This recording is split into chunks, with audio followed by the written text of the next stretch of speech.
Have you ever heard of a man named Gerald L.K. Smith? If you haven't, you are forgiven. He is no longer a famous figure, but in his day, he was a famous-ish guy, a preacher and political figure. At one point, he ran for Senate in Michigan as a Republican.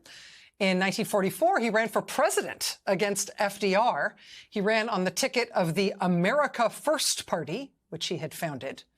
Gerald L.K. Smith did not get far with that presidential bid or with the Michigan Senate bid as a Republican either. If Gerald L.K. Smith is remembered for anything today, it's probably mostly for this. This is a statue that he erected in Arkansas in the 1960s. It's called Christ of the Ozarks. Christ of the Ozarks was the subject of a suspiciously huge fundraising operation by Gerald L.K. Smith. He died in 1976, but that statue still stands in Arkansas today.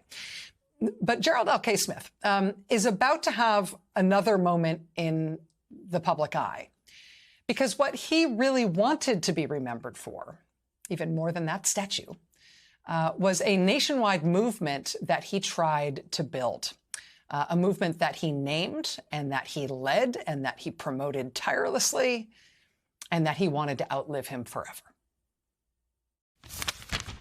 Motive behind the term Christian nationalist is easy to define and simple to interpret. We believe that the destiny of America in relationship to its governing authority must be kept in the hands of our own people. We must never be governed by aliens. We must keep control of our own money and our own blood. In other words, we must remain true to the Declaration of Independence. That is nationalism. We believe that the spiritual symbol of our statesmanship is the cross, which indeed is the symbol of Christianity. We believe that the inspiring dynamic out of which America grew is Christianity.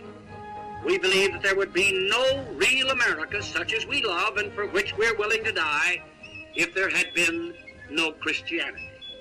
Thus, when a Christian is a nationalist, he becomes necessarily a Christian nationalist. A Christian nationalist. That was Gerald L.K. Smith speaking in the 1950s as both a sort of pseudo-preacher and a political figure on the American right. He was the spokesman and the founder for this movement that he called Christian nationalism. And if that is ringing a bell for you at all, if it feels, despite the annoying music bed with that speech and the guy's weird speaking style and all that, if that language that he was using feels like it rhymes a little bit with today's news, you are right about that. Republicans really need to recognize the people they represent. Okay, their voters, not the lobbyist donors, not the corporate PACs, not those people. That's not who the Republican Party should represent. We need to be the party of nationalism, and I'm a Christian, and I say it proudly. We should be Christian nationalists. We should be Christian nationalists. You are seeing that phrase and that sort of branding from the Trumpiest members of Congress. That's Georgia Republican Congresswoman Marjorie Taylor Greene. You're also seeing it all over the place in headlines now about the way the Trumpiest part of the Republican Party is kind of branding itself these days. Christian nationalism on the rise in Republican campaigns. Christian nationalism is reshaping the Republican Party. The reason this Christian nationalism thing is an awkward fit, the reason it's maybe not going to be an easy path for today's Republican Party, or at least it shouldn't be an easy path for today's Republican Party to bring this back, is because they're not inventing this phrase for the first time. And we're not ignorant to history, and we know what it meant the last time, right? Christian nationalism is not a new concept. It's not a new American right-wing political concept. The reason this ought to be awkward for them to try to bring it back is because the last time, as a country, we tried that on, with guys like Gerald L.K. Smith leading the way, they were really not shy in saying exactly what they meant by it. So I'm going to play you a little more Gerald L.K. Smith here. I apologize in advance for the annoying music bed coming back, but also specifically for the content of what you're about to hear him say. Subversive forces, exploiting sentimental nitwits, are reading into the Constitution a code of conduct which threatens to mongrelize our race, destroy our racial self-respect, and enslave the white man. Fight mongrelization and all attempts being made to force the intermixture of the black and white races. Preserve America as a Christian nation, being conscious of the fact that there is a highly organized campaign to substitute Jewish tradition for Christian tradition. The most powerful Jewish organization in America is the Anti-Defamation League, which has launched a campaign to remove from all public schools any songbook which contains a Christmas carol or any other hymn which mentions the name of Jesus. They're coming for the kids. They're coming for the public schools. They've infiltrated the public schools with their anti-Christian. Christian nationalism. Gerald L.K. Smith, the leader of the Christian nationalist movement, speaking in the 1950s. He was the leader of that movement in this country in the World War II era, around the time he was running for president. He was also a leader of that movement in the post-World War II era. And I have to tell you, what I just played you, that's kind of the mild stuff from him.